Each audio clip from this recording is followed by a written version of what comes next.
There are two kinds of historical questions. There are the ones that sound sensible, like asking why a certain battle was lost or why a specific law was passed. And then there are the ones that sound like somebody accidentally spilled 3 different textbooks into the same bucket and stirred them with a heavy spoon. The question of why the 16th century Queen Mary hated the 19th century Queen Victoria is very much that second kind of question. It's a bit like asking why a jazz singer from the Roaring '20s was angry at modern-day tech moguls. The timeline itself quietly clears its throat and asks to be excused from the room. Because Mary I and Queen Victoria never met. They never overlapped. They never existed in the same century. They are separated by nearly 300 years, several distinct architectural styles, and a truly impressive number of very uncomfortable wigs. And yet, people ask this question constantly. It pops up in search bars and forum posts and casual conversation, not because people are being careless, but because history, when badly summarized, starts to behave like a messy rumor whispered in a crowded room. Names blur, stories merge. Villains and heroes get recycled. And before long, you're no longer asking what actually happened. You're asking why the myth feels so solid. So today we're not actually investigating a personal feud between 2 queens. We're investigating how one queen became a permanent villain, how another became a permanent symbol, and how a third one quietly inherited the story and locked it in a display case for the world to see. This one has been heavily staged. Let's start with the woman who never gets to leave the room, Mary Tudor, Mary I of England. The woman history remembers almost exclusively by a nickname that sounds less like a person and more like a warning label you find on a bottle of acid. I'll share that later. But before we go any further, let's clear something important. Mary did not live in a gentle century. She lived in a century that solved its disagreements with heavy paperwork, fervent prayer, and firewood. Sometimes in that order, sometimes not. She was born in 1516, the only surviving child of Henry VIII and Catherine of Aragon, which sounds impressive on a resume until you realize what that really meant for her daily life. It meant she was born into a marriage that was already cracking under the pressure of dynastic expectations. It meant her entire childhood was spent in a court that treated her like a political problem that happened to be a person. And it meant that from a very early age, she learned a valuable Tudor lesson. Your place in the world is entirely conditional. When Henry decided he wanted a new wife, he didn't just replace Mary's mother. He replaced Mary's entire reality. Her mother was pushed aside, her title was stripped, her status was rewritten. One day she was a princess with a future, the next she was something like a footnote in someone else's biography. And this wasn't done quietly in the shadows. It was done with public documents, with proclamations, with that specific brand of official language that has a talent for making cruelty sound administrative. Mary was declared illegitimate, which is a strange experience for a child because it's not something you can fix by behaving better or eating your vegetables. It's not a punishment. It's a rewrite of your very existence. But wait, there is a sudden wrench in the story that we often ignore. Most people assume Mary spent her years in the shadows just waiting for a chance to be cruel. In reality, she spent those years being gaslit by the most powerful man in the world. She wasn't just losing her title, she was losing the ground beneath her feet. Her father didn't just ignore her, he tried to force her to sign paperwork acknowledging that her mother's life was a lie. It was a 16th century psychological experiment in how much a human spirit can take before it turns to stone.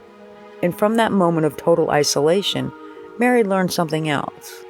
Survival is not about comfort, it's about endurance. She grew up watched, pressured, instructed to accept things that, to her, felt like betrayals not just of her family, but of the entire structure of the universe. And through all of this, she held on to one thing with the enthusiasm of a person clinging to the last solid object in a moving room: her religion. To Mary, this wasn't a political position. It was the last remaining piece of a childhood that had been carefully taken apart by people who she should have been able to trust.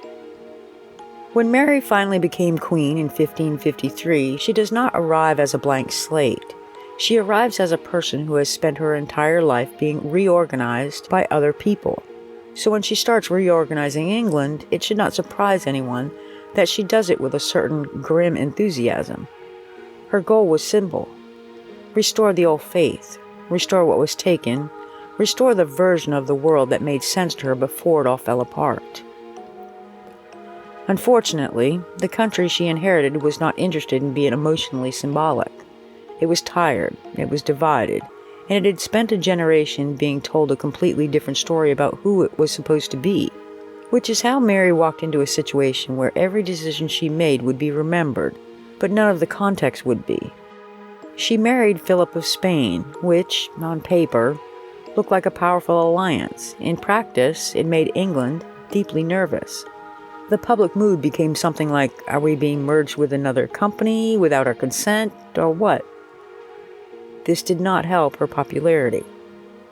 Then there is the enforcement of religious policy. This is where Mary's reputation becomes efficient, because later centuries will compress an entire reign into a single mood, not a decade of choices, not a web of causes, just a label. And once the label sticks, it becomes history's favorite shortcut. Mary reigned for just 5 years, which is not long enough to reshape a country, but it is absolutely long enough to become a symbol.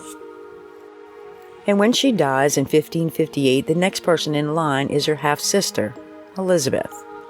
And this is where the story becomes truly professional, because Elizabeth does not just inherit a throne, she inherits a narrative opportunity. Elizabeth's reign lasted 45 years, which is long enough to do 3 very important things: stabilize the country, win some very memorable arguments, and ensure that her version of the recent past becomes the version everyone learns in school. This is not villainy, this is simply how power works when it also controls the printing presses. Under Elizabeth, Mary's reign becomes the before picture, the cautionary chapter, the example you point to when you want to explain why the current system is better. And the story gets simpler every time it's told. Mary becomes rigid, then cruel, then a caricature in a black dress. Elizabeth becomes measured, then brilliant, then inevitable. And here's the strange part. Elizabeth does not have to lie. She just has to choose which parts to remember loudly. By the time Elizabeth dies, Mary had already stopped being a person. She has become a moral lesson. But the story still isn't finished, because 2.5 centuries later, a new queen arrives, Queen Victoria. And Victoria does not meet Mary, she meets Mary's reputation. And in Victorian Britain, that reputation is not questioned, it's curated, it is taught. It is framed like a morbid painting in a hallway. It becomes part of a grand, orderly story about national progress. And once something becomes part of a schoolbook story, it becomes very hard to dislodge. The peak of the strange is right here. This is our point of no return. We are looking at a society in the 1800s that is obsessed with its own morality. The Victorians didn't just study history, they moralized it. They took the messy, sweat-soaked reality of the Tudor era and turned it into a series of lessons. They needed Mary to be the villain, so Victoria could be the ultimate hero. They weren't looking for the truth, they were looking for a mirror that made them look better. They wanted a version of history that looked like a staircase leading directly to their own greatness. And that's how Mary I ended up with the name we were talking about earlier, Bloody Mary. England does not just move on from Mary, it decides what Mary means. Under Elizabeth, the country settled into an identity that wanted very badly to feel both stable and justified. And to do that, it needs a story where the previous experiment was not just different, but dangerous. So Mary's reign becomes the shorthand for everything the nation wants to leave behind. Shorthand is where nuance goes to disappear. This does not require a certain meeting or a master plan. It requires something much more ordinary. Time. Time in the fact that Elizabeth's government controlled what gets printed, what gets preached, and what gets taught in the village square. Official sermons remember certain things, official histories emphasize certain decisions. Plays and pamphlets pick up the tone and simplify it further. And very quickly, the country is no longer remembering Mary's reign. It's remembering the version of Mary that makes the present feel safer. There is a strange rule in human memory. The longer a reign lasts, the more natural it begins to feel. Elizabeth's 45 years do something dangerous to perspective. They make everything before her look like a mistake that was always going to be corrected. And that is how Mary stops being a queen who tried and failed. She becomes the wrong turn. Meanwhile, Elizabeth becomes not just successful, but inevitable. And that is a powerful cosmetic filter. By the time Queen Victoria was born in 1819, Mary Tudor had been dead for 261 years, which means no one remembers her. They remember the story. Victorian Britain is a very particular environment, is extremely fond of narratives where history behaves itself and arranges people into neat categories. It wants heroes, it wants warnings, it wants a past that looks like a clean line. And Elizabeth I fits into that story. She becomes the moment England finds itself, the beginning of greatness, the queen who stood against great threats and made the nation feel like a nation again. Which means Mary has to stay exactly where she is in the narrative, downstairs, in the oppressive shadows, holding the "do not do this" sign. Victorian historians do not sit down and say, hey, let's be intentionally unfair to Mary. They do something much simpler. They inherit a story and never question why it was shaped that way. They repeat it, they polish it, they teach it, and they build an entire cultural memory around it. Plays, schoolbooks, popular histories. Mary becomes a stock character, dark, severe, unyielding. Elizabeth becomes luminous, clever, almost modern. And once characters reach that stage, they stop being historical figures. They become props in a national origin story. This is how Queen Victoria enters the picture, not as a rival, not as an enemy, but as the audience for a story that has already been rehearsed for centuries. Victoria grows up in a Britain that has fully absorbed the myth that was Elizabeth, a Britain that sees itself as orderly and progressive. So when Victorians look back at Mary, they are not asking, was this woman treated fairly by her father? They're asking, what lesson does this confirm about our current superiority? And Mary is perfect for that role. She becomes the embodiment of, what are we not anymore? Which is a very comfortable way to think about the past. It lets you believe that history is a straight line, and straight lines are emotionally efficient. They don't require footnotes, they don't require sympathy, they don't require you to imagine how it feels to live in a century that is effectively on fire and being told it's your fault. Now, here's where the story becomes truly strange, because once Mary is reduced to a symbol, once Elizabeth is elevated to an icon, and once Victoria's era freezes that role into cultural concrete, the actual timeline starts to dissolve in the public imagination. People stop thinking in terms of centuries and start thinking in terms of types of queens. The bad one, the good one, the empire one. And when that happens, names become interchangeable. So Mary and Victoria, who never existed in the same historical universe, begin to coexist in the same mental space, not as people, but as labels. Which is how you eventually get those search queries and casual questions. It sounds ridiculous, but it's actually the result of a very successful propaganda process. Not propaganda in the sense of lies, but propaganda in the sense of stories that are told so often they replace complexity. And here's the uncomfortable part. Mary is not uniquely extreme for her time. She is not even especially innovated in her methods.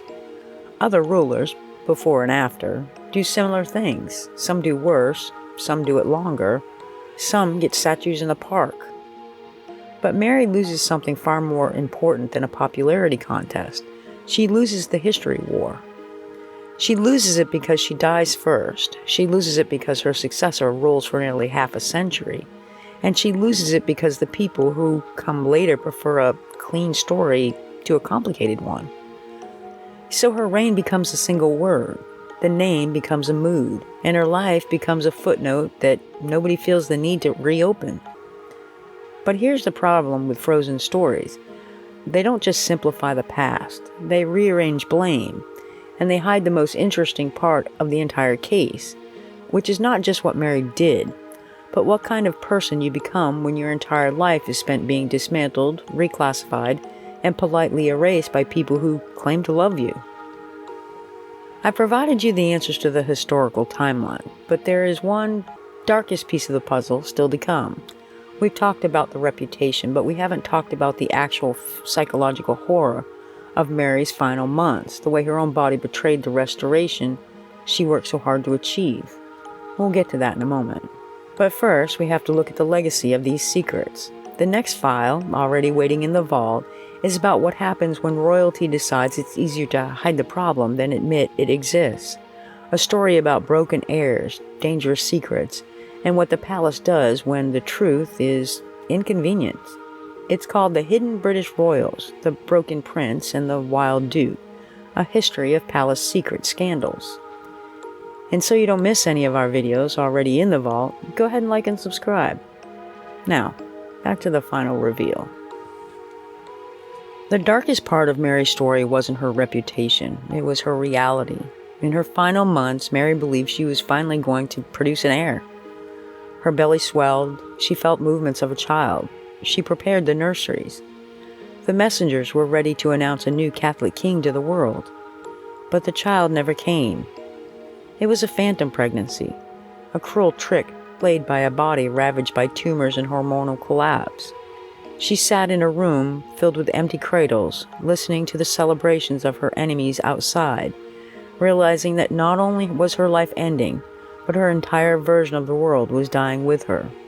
She wasn't a monster in that moment. She was a woman surrounded by the hollow echoes of a future that never existed. This is Truthish, where things are mostly true and always strange. Thanks for watching.